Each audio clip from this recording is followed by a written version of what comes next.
अब ये हमारे पास गंदम है और गंदम का सबसे पहले रेट है 150 रुपये किलो। तो यहाँ पे सबसे पहले इन्होंने गंदम वो की।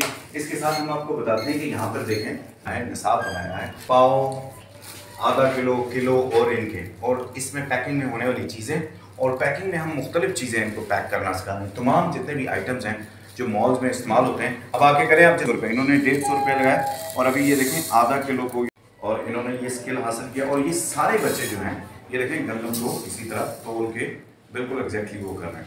ये सुन बोल नहीं सकते, लेकिन देखें देग में कैसे निकाल रहे हैं, कैसे प्रोफेशनल अंदाज से देखें इसको ये डाल रहे हैं। जल्दी करो, जल्दी कैसे इन्होंने ये वो किया।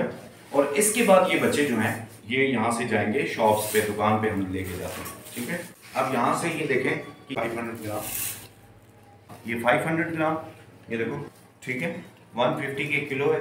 और ये अब यहाँ से इनको बताया कि ये 75 रुपये, और यहाँ पर देखें इस चीज़ को, इन तीनों चीज़ों को मिला के बच्चों ने वेट करना सीखा। एक बहुत ज़बरदस्त एक्टिविटी है, स्पेशल स्कूल इनको लाजमी करवाएं। वीडियो शेयर करने वालों के लिए खुसूसी बच्चे उनके नाम लिख के उनके लिए दुआ करेंगे इंशाअल्लाह।